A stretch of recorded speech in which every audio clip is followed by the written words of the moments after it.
Good morning. Good morning.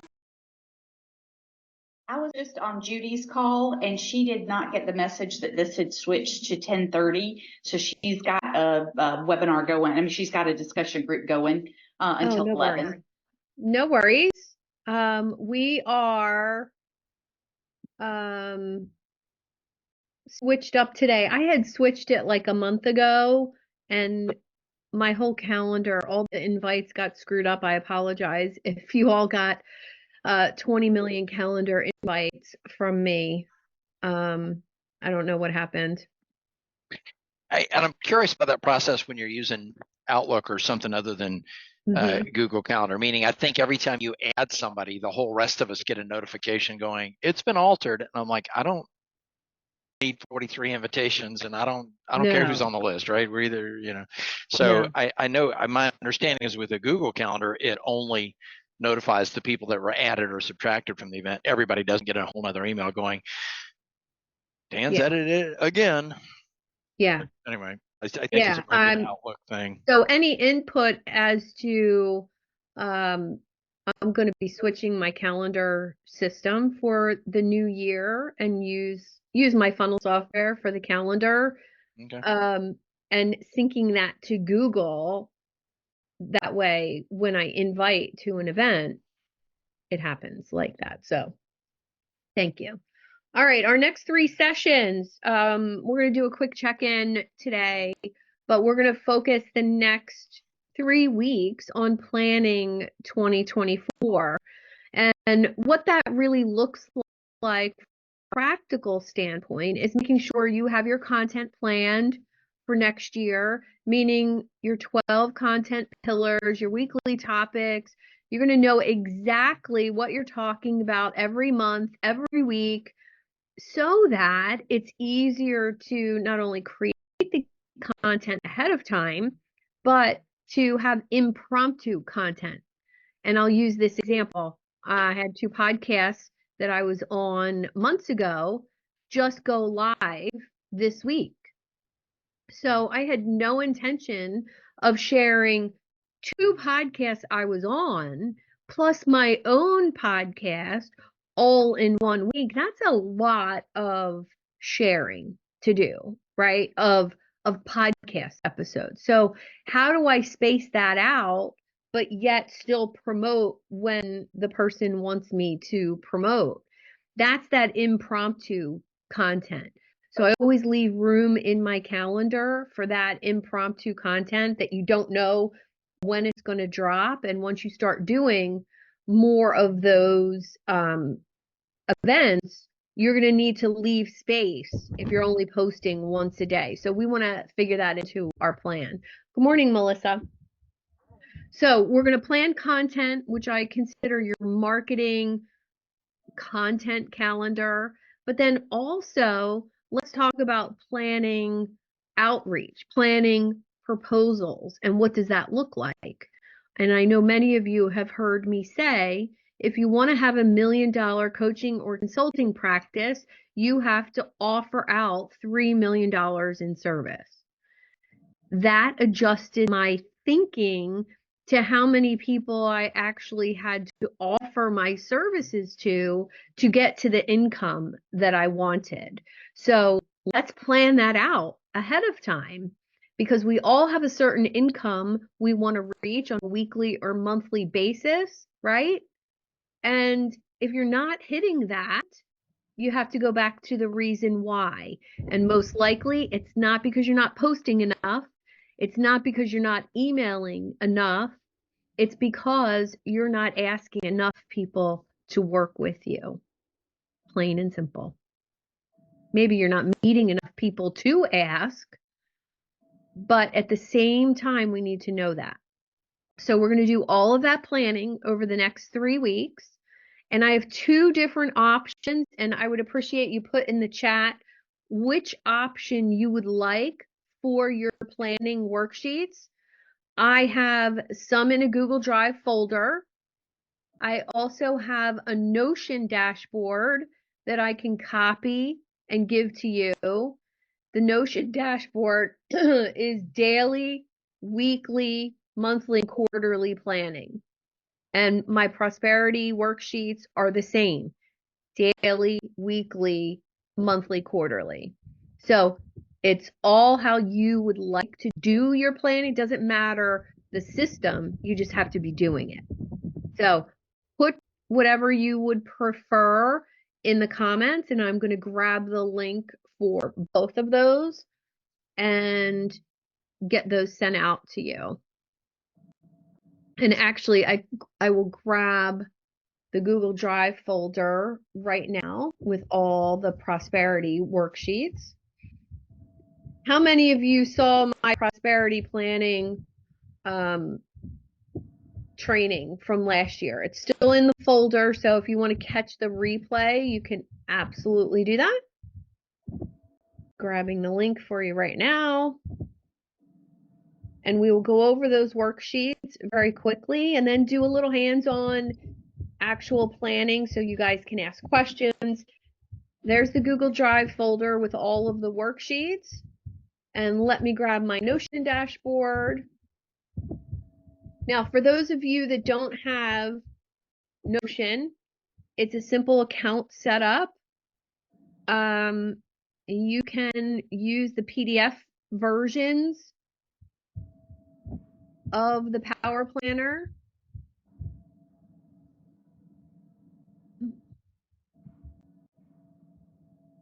And you can make a copy of these or you can download them. So have a look at both and see which one appeals to you and kind of fits your business model for you to use for your planning. Now, how many of you are currently planning out your content? Melissa, Charlotte, Nagor, David. Jason, are you planning content or are you kind of, it seems like you're planning it. I plan to push post when I think of a podcast to put out or something. Okay. Melissa, please share. No, you're a little muffled. Okay. I'm trying not to be loud because I'm in a camera. Yeah, we can't hear you. No. No, it just kind of sounds like the Peanuts teacher. Is that better? Yeah, if you lean forward, we can hear a little Yeah, clearer. Lean forward like that. Perfect. It's a good thing you got a cute forehead, otherwise it'd be I like, know, right? How creepy. Okay, so That's here's good. what I've decided. So I'm doing events next year, so monthly events, right? And I'm starting next Thursday, by the way. So what I'm doing is I'm going in and figuring out, and I have kind of a methodology that I use with my clients on how they can tie their offer all the way through the points in, the problem they're solving, the transformations, all of that. And so when I get to that, it's a little bit complicated to say in a quick blurb here, but when I know what the transformation is, I can then take that, create the workshop out of it, because it's going to tie right back to my methodology, right? So I've got the workshop, and then that's my topic for the month. That's the transformation is the topic. So then everything else comes from that.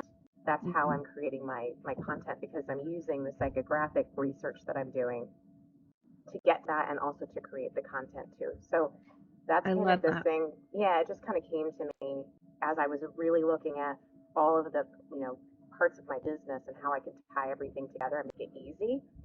And that just fell out. And I was like, this is brilliant. This is what I'm going to do. Yeah, that really makes sense. And immediately I thought, I host a monthly event. Many of us are hosting monthly events. And even though I have a speaker come to my event, last month I had Michelle Murder and we talked about selling to your clients, specific buying style. So the topic could easily be, how do your clients buy? Yep. This month I have a sales expert coming and he's going to talk about selling at a higher ticket and how that process is actually longer than if you're just selling a $97 thing. They have to know, like, and trust you more. So that could be my whole topic for the whole month, and it ties right to that event. I love Yeah, and you can get like really granular. You can each week can be something new. but it really, I think it, I just think it makes it more easier for you to think about. And then, and by the way, you can do this in 90-day sprints. You don't need to have the entire year, because I think in part, what I put out in social media this past week was, hey, I've got 3 topics that I can teach on. Which of these are the best, the right fit for you? Overwhelmingly, I have people that want a specific topic. Well, I can take those other 2 and add something new for next month and say, what do you want to learn this month? And then that's my social media, that's my newsletters, that's everything. Yeah, that makes sense. I redid that link for you. Try Notion that. link? Try that for the Notion link. You should be able to view it now. Awesome. Great. So you just make a copy of that if you don't have a Notion account, or you can just download it to your computer and you'll have access to those worksheets. So I'm going to share a little bit of my strategy behind my prosperity worksheets. I'm going to share my screen, and then I'm just going to open the floor and let you ask some questions about planning and really getting this down. So here's all the worksheets. Here's the recording from last year's prosperity planning workshop if you want to, catch that. This monthly plan, this really seals the deal for me, and I print these out. So full transparency, I print these out for myself and plan with pen and paper off the computer. And I'll tell you why I do that. It helps me really focus in on what I want to be doing rather than, being on digital. Now, planning out my monthly income goals and the focus goals, I only pick 3 each month. So this month is the community and getting content in there, getting into a routine with my podcast, and then getting into a routine with my finances and checking once a week where all of my finances are, which is a whole new habit for me to develop. And my focus habit is always something personal. And then I just keep track of where I'm at for each day. Now, this print out the month could also be used for social media. If you want to have a digital version of your social media, the Notion dashboard can work for that. If you're using a social media scheduler, you can use that to plan out your content. The other worksheet that I use almost every day is this weekly. And what does it look like for the week? Again, goes back to 3 deadlines for the week. This week I had a client deadline, a huge project with a client, and I was actually helping her do some scripts and things like that. So that was a focus goal for me this week. And it's completed, so now I don't have to worry about it tomorrow and Friday. So I print out one of these for the week and it sits on my desk and I add to it. So for example, if I'm on the phone with somebody or on Zoom and I say, oh, Daniel, I'll introduce you to so-and-so, I put it on the sheet just to remind me. And when this sheet gets full for the week, I don't add anything else. I don't add any more to-dos. That all goes to the next week's sheet, which is already printed out and ready to go. So that's my method of madness, and I'm working on digitizing that. Now, for your yearly planner, this is really where you want to start for 2024, what your goals are for this year. So whether it's 5 clients or 50 clients, I don't care. Put that on your goal sheet. And then what other themes or challenges that you think are going to come up? What are the major events that are happening? What if one of your kids is getting married in June? You know, in May, you're going to be distracted. So don't expect to send $1 million worth of proposals in May. This is about having a business that fits your life. then you want to take those yearly goals for next year and break them down into quarterly objectives. And I recommend no more than one big project per quarter, and then using these 5 steps to break it down.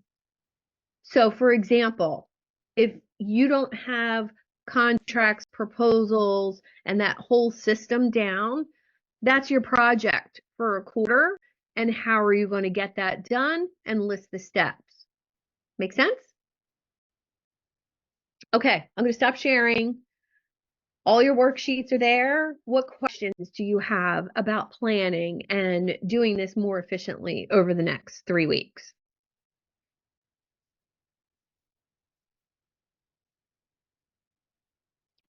I'm pumped about Brent now. I mean, I've jumped back and forth between paper and electronic. I think you're right. I think there's a huge value in getting paper. I ordered one of these wall calendars. I'm not sure how I feel about this particular iteration of it. If it were up to me, I'd have a touch screen, i.e. right on, Yes, I would love to have one of 6-foot those. television with the HDMI cable, and all it has is my GCal on it, right? And I could actually write on it in real time and move it around. But huge thing there, I think, is the acknowledgement that you need. Right. Yes, that's the one I bought, and it folds up, and I'm on that it folds up. I mean, I like it just unrolls, right? Anyway, I know it comes out big when I do it. Right, that's what I'm saying. On the wall. But when I got it, it was in an envelope yay big because it's folded up month by month, and I'm like, what? I'm used to like a tube with like 3 feet or 4 feet of stuff. Anyway, would you also want us to submit to you or to offer for your review or upload to that folder our own iterations of daily tracking, just so that we can see? Meaning, my daily tracking is the combination of like 3 different paid journals. I'm like, I'm just going to buy, 1 subscription each for a minute, right? Yeah. Craft my own and print them off. So do you have any interest in collecting additional ones from the rest of us, or you think that's going to muddy the waters, by. No, I think there's a place to share, resources like that within the community. Right, like a folder called member generated resources for your perusal. I have that. It's all set up ready to go, and you can share. So if we have an iteration of that, we could submit it to you. Absolutely. And if you do submit those guys, try to submit them in a editable format, Word, Google Doc, as opposed to PDF, so that the rest would be like, but that line doesn't matter, right? I mean, it's 90% right, but I just need to make one change. Send it in an editable format out of PDF, please. Yes. Yeah. Jackie's not. Anytime any of you have resources that you've come up with or examples and you want to share, I'll show you how to upload those yourself and where to put them in the members area. Now, the reason I got this giant calendar was actually a launch planner. So basically, when something was launching for 2024, it's going to go on this calendar. So for example, my monthly event, I'm going to put that every month because it's the same day, the same time every month. And then mark on the calendar 10 days before that event is when I start inviting or emailing. And so I don't have to think about that or turn pages or whatever. As soon as I put the event on this big calendar, all I have to do is count back 10 days or 2 weeks or 3 weeks. Now, what if I'm launching a course or a new program or a new paid event? Then we're talking 6 weeks of promotion in order to fill the room. So I have to go back on the calendar 6 weeks and say blog post for that event, social media posts about that event, and 3 times a week leading up to that event if I want enough eyes on it. So if you're struggling with filling events or struggling getting people in the room for a paid thing, it's typically because you haven't promoted long enough. And people need to see something how many times? 12, 14, 18 times. About time you're tired of saying it. Yeah, believe me, I get bored and tired of saying things, and I give up way before all of my people have seen it. So it's a really important reminder. It is. We know this about our children. We know this about our partners. We know this about our Mhm. employees. We know this about our friends. And yet, when it comes to referral partners, we tell them once what we want, and they're like, "How come they never sent me a lead?" I'm like, Yeah. I mean, I was coaching somebody who's, part of our shared community earlier today. And I'm like, I think you actually have to be explicit repeatedly. Kind of take them by the Repeatedly. hand, not because you're going to have to take them by the hand every time, but by the time you've taken them by the hand a few times, they'll be like, oh, I see. Yeah. But Yeah. yes, repeat. Repeat until you're sick of hearing yourself. That's the message. Now, as far as planning your content, I did share a document with Nagore yesterday about streamlining your content creation. I'll grab that link for you. And please read the document, see what I'm talking about as far as 12 content pillars. You've heard me say this before. A content pillar is topics related to what you do. So, for example, Melissa is a photographer who does branding, but she does messaging. She also does AI related messaging. So she needs to come up with 12 topics, 12 events for the whole entire year. Now, for example, if one of her topics for the month was lead magnets, because her and I have been talking about lead magnets. Now, if her topic for the month is lead magnets, what are all the subtopics that she could possibly talk about on lives, on blogs, on podcasts, and in her content? And then the call to action for the whole entire month is exactly the same. So that's the mindset you have to get into. And it does feel a little bit redundant. And that's why doing different types of posts, so story posts, promotional posts, motivational posts, inspirational posts, and then sharing client stories. That's your 5 types of content. And mixing it up, but still you're always talking about the same topic. And the call to action is always the same. Book a call, grab my lead magnet, grab this free gift, come to my free event. And you have to choose one. And I know firsthand, it's really, really hard to do that. Who else feels that? That maybe your call to action's a little all over the place. All right, let me grab that worksheet for you. Suzanne, I was just thinking my call to actions are not so much all over the place. They're more wishy-washy because I hesitate to be too like asking. Like I that's become a thing because I hear it so often, like ditch the pitch, don't be salesy, don't sell, give. So my call to actions are like wishy-washy because I'm not asking. And it translates to lack of sales. Give me an example of a call to action that you would put on a social media post. Subscribe to my YouTube channel to get more videos on mindset tips and manifestation. What would be another example? Check out this other video that teaches this. It's more like, check this out. Redirecting. You're redirecting. I'm redirecting because I don't know what else to do except for when I'll say, get my freebie or whatever it is. But there's an offer on the end of that, like a small $27 upsell. And I try not to do that. I don't do it very often. I do it once in a while. Okay.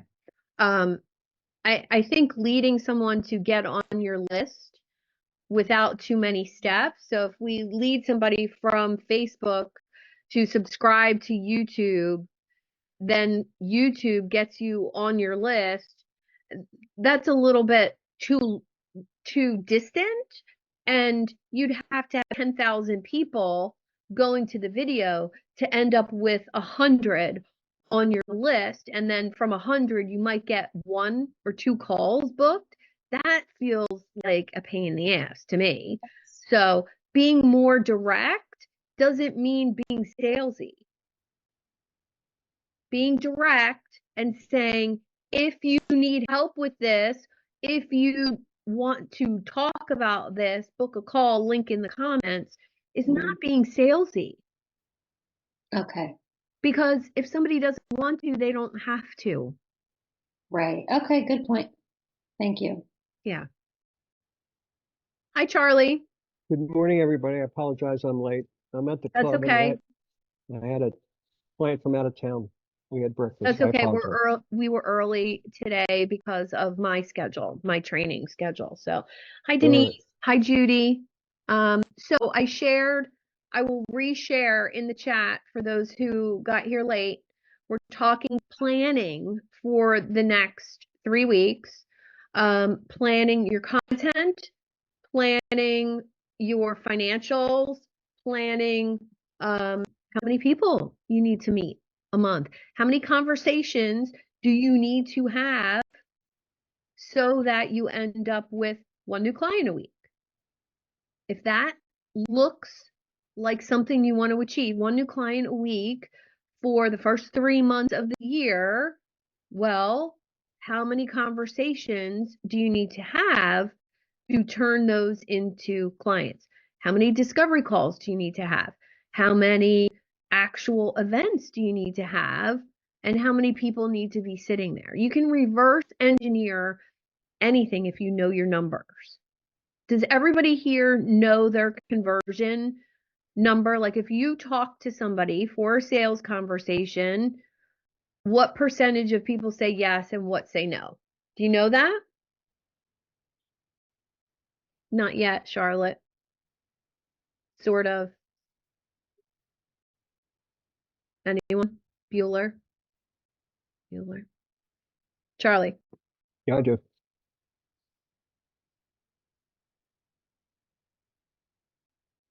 Are you going to share with us or no? Oh, it's usually I need to meet 5 people to get a client. Okay. I shouldn't say that. I need to have 5 discovery calls as a stepping stone to getting a client. Okay. 5 discovery calls. We'll to lead to getting at least 1. Okay.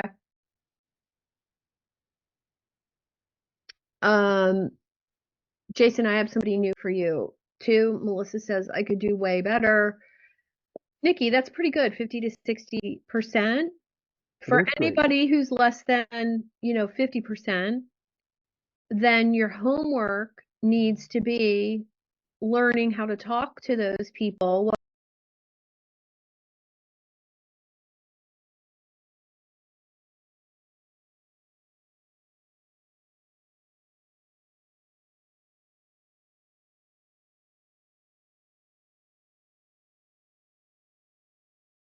Work with me. It doesn't mean I haven't shown my value. Could mean I haven't shown my value, and that's okay. I don't want to force somebody by overcoming objections because I don't like when somebody does that to me. They're basically forcing me to say, no, I don't want to work with you. No, I've already hired someone else. God, I was trying to be nice. So for me, I don't want to do that. But if that's your homework spot, let me know and I'll point you to some research and some resources to really maximize those conversations. And there is certain questions to ask. And do I do them 100% of the time? No. But when I do, I get a new client. So it's a good reminder. Good reminder.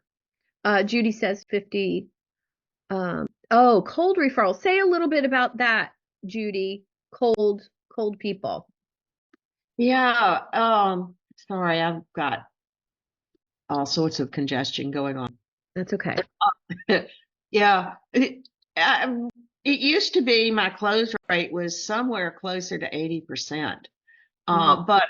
And I appreciate any referral that anybody gives me. But they're like a lot of the calls I have had this year have been with people who probably weren't good fits.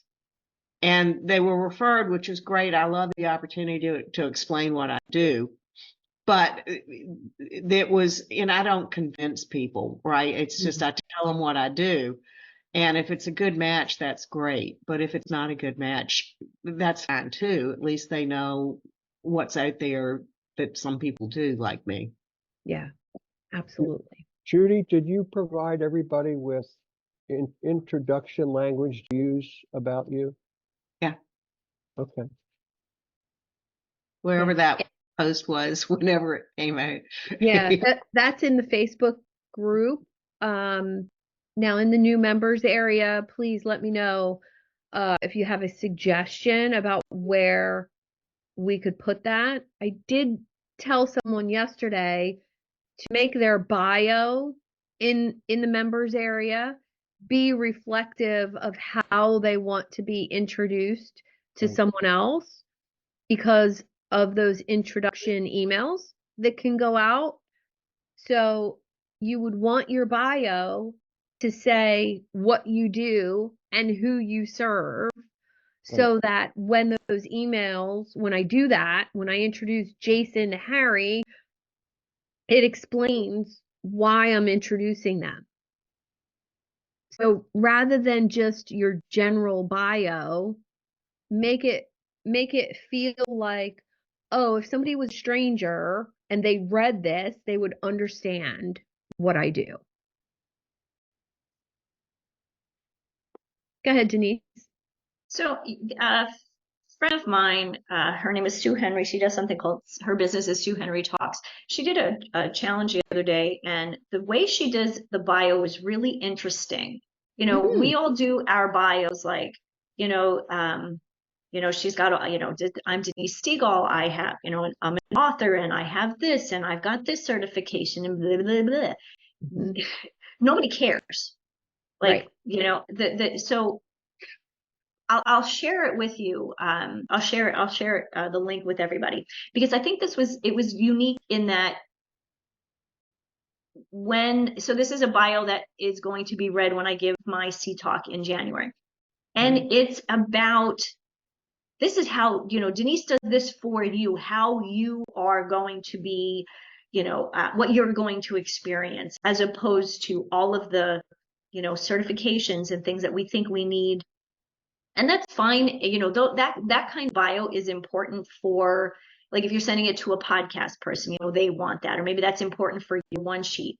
But this bio was so different. And I'm looking for it while I'm talking. I apologize. I'd like to just read, I could put it, I'll put the link, but I'd like to just quickly read the first piece. Sure. And I thought this was interesting. So imagine a world where embracing a healthy lifestyle is not just a distant dream, but a delightful reality. A world where making healthy choices feels as natural as breathing, and where every decision propels you towards a vibrant, energetic life. Welcome to the world envisioned by Denise Stegall, the Healthy Living Liaison. Good. Yeah. Really good. So very different from what I've done in the past. Yeah. So are you going to use that, repurpose that yourself, Denise? That sounds good. You get free. I am, yeah. I think this. I mean, it's a little bit more detailed, but again, it's, you know, it's about how, because it's my bio, it has to have something about me. But you know, I've dedicated my career to helping these professional women do X, Y, Z, and how to make it simple and temporary rather than these diets that people keep going on. So I think something like this can be repurposed for almost any opportunity that we may have. Yes. I'm sharing a prompt in the chat. And I use this. I took my old bio and some other credentials of mine and put it into ChatGPT and then gave it this prompt. And I love what it wrote. And it wrote it from the perspective of it feels more conversational. And of course, you can add in the tone of voice that you want. Hi, I'm Suzanne, and I understand the entrepreneurial journey like few others do. Over the past 35 years, I've navigated the ups and downs of entrepreneurship, transforming my struggles into stepping stones, and now I'm dedicated to guiding others like you on the path. And it literally is like me telling the story of where I've gone rather than, oh, I did this and I did this and I sold this business and I did that. It feels conversational, like it would be in a TED Talk or, a video script. And I think that differentiation makes it warmer for people reading about you.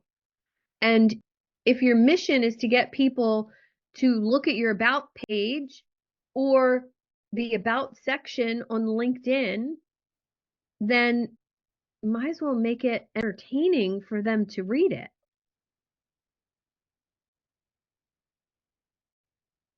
How many of you are still working on your LinkedIn profile? Always. Always. Okay.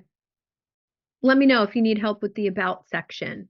I also shared in the chat the content creation document, streamlining your content. So I'd love for you all to read that before going into content creation mode. That way you can have an idea of what you're planning for 2024. Any other questions? Jackie, we need to schedule a date before maybe how are you over the holidays? We'll talk about a time. Okay. I want to ask a question not directly related to this, but I don't know if you need to wait till the very end. No, sure, go ahead. This last couple of weeks of December, how much should we be or I be reaching out with new emails or new who you knows? Or in other words, I don't know if people are just going to forget about it or if I should wait till the beginning of January, or what should that look like? I mean, if I have these 2 weeks to start sending out stuff, how much is going to get lost in the holidays versus a lot of it gets lost in the holidays. Okay. But I will say I use this time of the year when I don't have as many discovery calls, events to go to. I don't have a lot of talks scheduled this time of year. So I use it as my time to go find the podcasts I want to be on, go find the people I want to meet and start those conversations and schedule a time to talk to them in January. Okay. So that's totally what I'm using the next 2 weeks, my open time, whether it's reaching out to people, scheduling some podcast interviews for January and February. And that's basically it for the next 2 or 3 weeks. That's why I do so much planning during these weeks. I have 4 hours a day completely blocked on my calendar. And I know you're all jealous of that 4 hours a day. I do spend it working and planning and creating, but still, if you don't have the time in your day to do this work, how are you ever going to get it done? So this is the perfect time of the year to do that. Thanks. Still reaching out to people, still connecting with people, and getting those things scheduled. Or if you have your own podcast, reach out to the guests you want for February. Reach out to the guests you want for March. If your topic for March is sales, reach out to those people that you want at your events or on your podcast now and get them scheduled. Gives you 3 months to establish an awesome relationship with those people as well. Great question, Charlotte. Anybody else?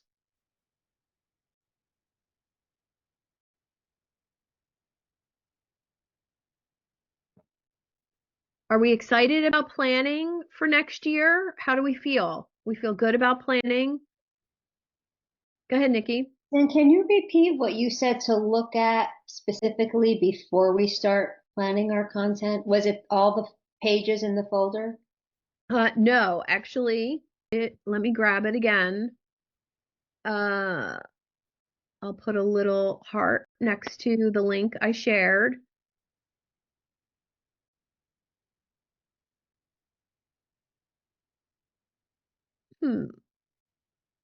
It's amazing how stuff gets lost in the chat so quickly.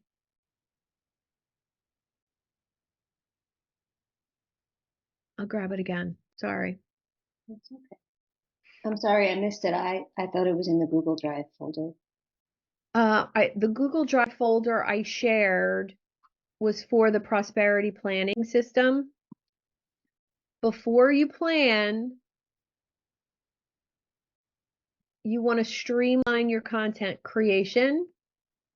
And that's this document I'm going to share. It's how to plan a year's worth of content. And I'll put what it is. How to plan a year.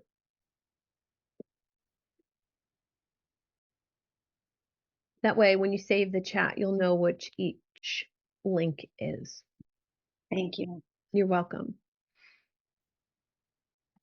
All right. What do you feel coming up? Struggle-wise, does this feel hard? Does this feel like something you're actually going to do and make 2024 easier? Anybody want to share their number breakdown? If you know your numbers, how many people you need to talk to in order to make, 5 clients a month or 20 clients a month happen? Anybody want to share?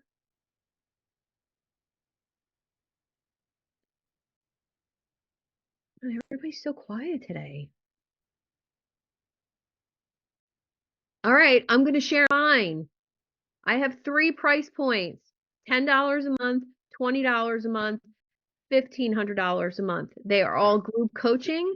They are all, what? You said 10, 20, and 1,500. 10, 200, 1,500. 10, 200, and 1,500. You said 10, 20, and 1,500. Oh, did I? Sorry. Sign me up for that one. No. Quick. Quick. No 20. So I know exactly what each one of those includes and how many people I want for each one. I know the 10 is unlimited. The 200, unlimited, totally scalable. 1,500 is limited to 10 people. I already have 7. So I know in my mind exactly how many I need to fill that mastermind group. And I don't want any more than that. Quality over quantity. My one-on-one clients are all custom. It's my choice how much I work with them and how much I charge them, depending on their roadmap and their goals. I don't recommend doing that if you're just starting out. I don't recommend having something under $100 if you're not making the income that you want. Start with a $3,000 product. Make sense? Yes. And know how many people you want. It's going to sound a little woo-woo, set the desire, set the intention. Nagor's working on a monthly recurring service menu. He knows exactly how many people he wants for each price point. Don't you, Nagor? If not, Yes. he will in 5 minutes. Yes. Yes. Awesome. So Melissa shared, she's got $9.97, $49.97 one-time fees, not monthly.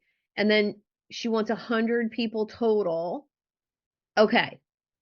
So here's my only question. For the $49.97, do they get anything monthly? They're getting what for that one-time fee? Are they getting something monthly? Yes. Okay. How do you feel about delivering? We're doing 3 weeks for 3 months. Well, how do you feel about delivering something for a year that you made money on the beginning of the year? Does that feel okay?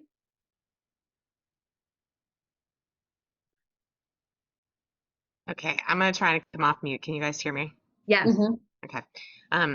So what it is it's quarterly. So, and it's a start to finish project essentially for people.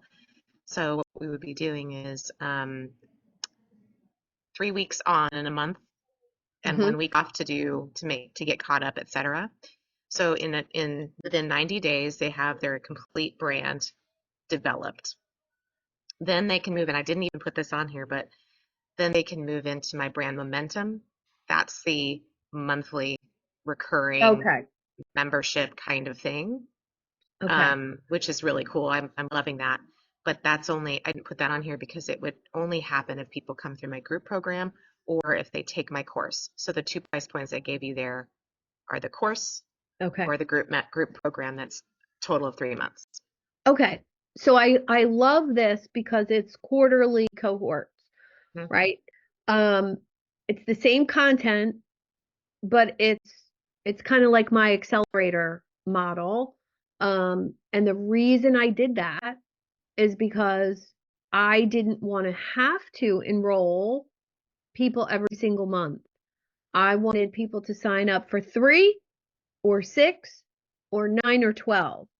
And here's the options. Here's what you get when you do that. And so if you have a cohort every quarter, every 3 months, right? How many people do you need every 3 months? And 25 people per quarter. So that means you have to be meeting 100 new people a month based on your numbers. 100 new people every month to present your offer to. And what's the workflow on that? You get 40 people to an event. How are you going to meet those other ones and make up that difference? So that's where I want your planning to be. Okay. And through speaking events. Perfect. I will speak for free anytime there's a room full of at least 20 people. Anytime. Because it accentuates and increases the amount of people on my list that are following me, that I can pull into events, that I can pull into my world. And I've only been doing that for a year, maybe a year and a half. And look where my numbers are on LinkedIn. And I have a 7,000 person email list. And it's just from that. It's from nothing else. Consistency and speaking to groups of people. If somebody has a mastermind group, I will come and speak. Tell me what your topics are. Tell me what the struggles are. And I will cover something that has nothing to do with the person leading that group. David just did it with Rachel Miller. He brought Rachel Miller to come and talk to his group. And she has an incredible software for creating opt-ins. It's amazing. Totally geeking out over it. I'm so sorry I couldn't be there, David. So you can borrow someone else's expertise for your group. I do it all the time, but I also am that person for other people. So how can you do that? Charlie, you'd be great at that. You'd be great at adding value to a career coaching group, to a mastermind group. Judy, same. Every coach you know should have you as a guest to come talk to their groups. And do it for free. It's going to build your followership. It's going to build your email list. You have a free gift for them and a nurture email sequence. Denise, same thing. There's probably 10,000 Facebook groups, Denise, related to health, wellness for women over 40. Go join them And don't worry about the members of the group. Connect with the owner of the group, the person who runs it. Let her know your specialty, and you'll come and talk to her group and make her look like a rock star. And if it's a person who's open to stuff like that, of course, they're going to want that extra value in their group. Melissa, where can you do that? Nagor, where can you do that? Daniel, you're all over doing that. All over. I literally see Daniel talking to 20 different groups of people. Harry, where can you do that? You could add expertise to people's mastermind groups all day long. And if you do that once a week, twice a week, to someone else's, even a group of 10, think about what it can do for your business. Jason, same thing. Any coach who has a mastermind group, go and talk to them about power content. Offer to do a presentation. Any questions about that in your planning? And how to plan it. How to plan doing that. Say to yourself, I'm going to be on one podcast a week. I'm going to speak to one group of more than 20 people per week. Now reverse engineer that. How am I going to get those? Let me go find those groups. Let me go find those people. Let me offer to come. Hey, anytime you want me to come and talk to your group about XYZ, I'm happy to. No charge for you because, we're connected. I normally charge $1,000 to come talk to a small group, but for you, I'll waive my fee because I value the connection. Yeah, okay.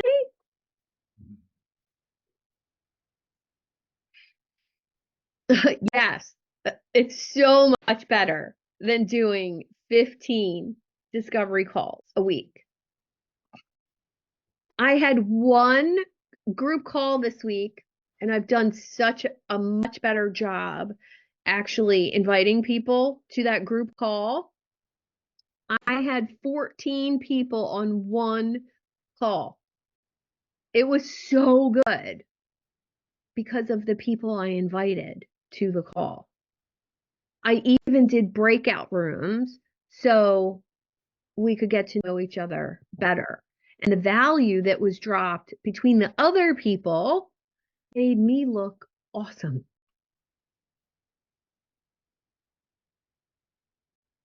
Hey, Suzanne. Yeah. So I'm in this JV Connect thing. I don't know if any of you guys, oh, Daniel's in it. He knows. Oh, Denise, are you in it? Yeah. Okay. So, yesterday I was only on for a little bit. I mean, comparatively speaking, I was on for a while. I think I connected with about 8 people. So I'd like to turn that into, rather than having like direct one-on-one calls with those people, I want to do what you're talking about. So what do you suggest? How do you suggest that I frame that? Because I'm thinking I'll just put maybe even just a poll out there and say, hey, I connected with all of you. I think you're all great and we have some overlapping audiences and maybe can help each other. Let's just get on a group call together where we'll all save our own our time, but we'll all get to know each other even that much better and see how we can help each other. I would take full control of the situation. Yeah. Pick a date, the beginning of January, after the holidays. Send a group email to all the people that you met and say, it was so great meeting you. I would love to pull us all together for a group meet and greet. Let's exchange info, get to know each other more. Is everyone available on January 4th at 2:00? Okay. Then you'll get response back that says, yeah, I'm free. Yeah, I can make it. You send out the calendar invite, and for the people who aren't available, suggest another time. Okay. And offer to record it for them because they could still learn, they may engage. Good I point. do have a couple thoughts about how to maximize that, Melissa. Okay. So Yeah. connect with me and 10-minute conversation. Yes. Hold on, Thank you. can I be part of that as well? Because funny, Melissa, that you're talking about this, because I didn't jump on yesterday's, but I'm still connecting with the people from the last time. Oh. And there's another one on the 20th, and I said to myself the other day, I can't do this. I need to get because there was like 16 or maybe it was 16 people that I actually connected with during the meeting. Yep. And some of them weren't really like, I didn't really feel like the warm fuzzies, but a lot of them did. So I was thinking just along the same lines, like, okay, we all know each other from this group. So how to pull them in. And so I'm Yeah. glad that you said that, because great minds. And so Daniel, I would like your 10 minutes of insight too. Absolutely. Yeah, and one Well, thing I also want to Let me say suggest too. a time all three of us can get together. Awesome. See what I did Awesome. there? Yeah. Hey, one thing I want to add there, because this is something that was occurring to me. There's a whole lot of, even though the idea behind this JV Connect is like we're going to provide value to everybody, et cetera. There's some people in there that I know need me. There's others that believe I need them. And I don't know. I don't feel like I need anything necessarily right now. I've got it all covered by you and a couple of other people. So I'm just thinking, like, how do we discern? How do we, because some of those people you would want to get on. I don't know. Maybe I'm overthinking it. Well, Daniel's got some ideas. well, number Dan's got ideas. one, when someone requests a meeting with you, if it's a stranger, that's reaching out to you on social media and it seems okay, ask, in what capacity would you like to meet with me? Because look, and if they say, what do you mean? Well, if you're looking to hire a coach, I could talk to you right now. If you're looking to network with me and get connected to my connections, I have openings next week. If you want to sell me your stuff, 2025. 6 months from now. Yeah. Right? Right. So Well, I think these people are all you about, very hey, quickly. but I think these, like what I've got from this JV event, people will say, hey, we should get together because we have similar audiences. And there's one person who I think I can tell she's at the level she needs to be for that to work well with both of us. In another situation, I can tell she's early on and it's probably not going to be feasible. And I hate to say that, it sounds horrible, but No. it's just probably not worth my time. Does that make sense? Send her to me and I'll upgrade her and then send her back to you. Right. So part of it is setting the intention, right? My quick connect on my calendar says what's up and what's next. This is a fast opportunity for us to introduce ourselves to each other and figure out if there is future value. And I limit it to 20 minutes, which basically implies ain't nobody selling anything to anybody. Now, notice, by the way, the double-sidedness of I've identified a couple of prospects, but wait a minute, people are prospecting me, right? Be aware that it's going to happen. If you're doing it, it's going to happen.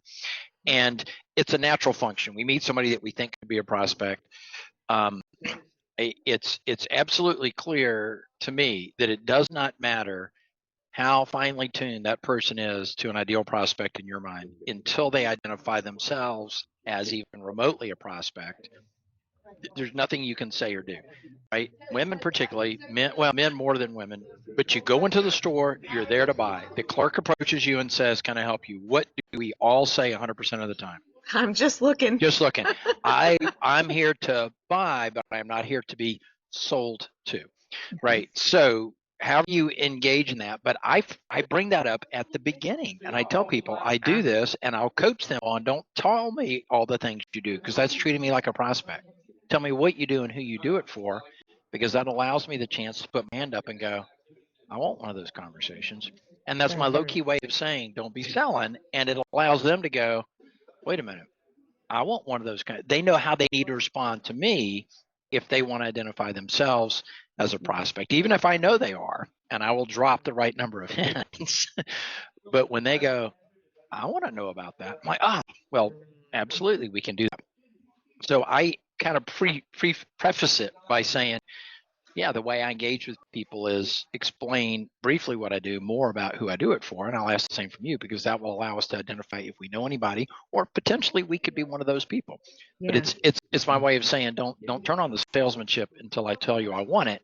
But that's my way of saying if you like the sound of what I've got, I need you to hold your hand up and go book me for that.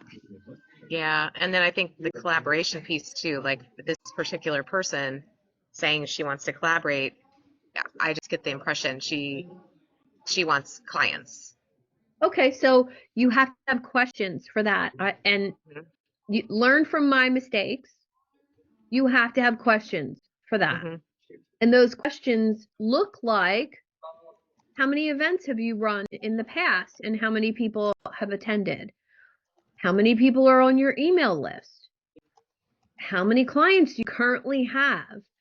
What's your waiting list look like? What's your prospect list look like? Are you comfortable sharing your people with me? So Because good. a lot of times you're going to get somebody that says, oh, Sue, I want to do an event with you. Melissa, I want to do an event with you, but I'm not Mhm. inviting my people because my people are going Right. to like you more than they like me. And I'm scared and whatever. Right? You have to Yeah. know that going in. You can't just assume that they have an email list. I don't care if their email list is 100 people or 200,000 people. Doesn't really matter if they are willing to share you with that list. Because I'm willing to share my list. I'm willing to expose you to my people. So that relationship has to go both ways, and you have to ask that question. That's fabulous. Thank you. Mhm. Those questions, yes. And Daniel, yes. Wherever you went. Where did you go? Yes. Did And he if pop you're on? going to do Oh. a virtual event with someone, you're going to collaborate and do a virtual event. Ask them about previous virtual events. Have you run them in the past? Mhm. When you have one, how many people typically register versus how many people show up? If they tell me they get 100 people to register and 30 or 40 people show up, well, our combination will have 100 people in the room. Awesome. But if they tell me, oh, I put events up and, 1 or 2 people register and nobody shows up, you're not ready for me yet. Right? Yep. Okay. And then you would say what? I Let you would say, down. How do you let him down easy? it sounds like you're not quite ready for collaboration. Can I make some suggestions about growing your list, your authority, and your influence? Since that's what I do with my clients, I have lots of free resources. Can I help you out with that? And they're like, Boom.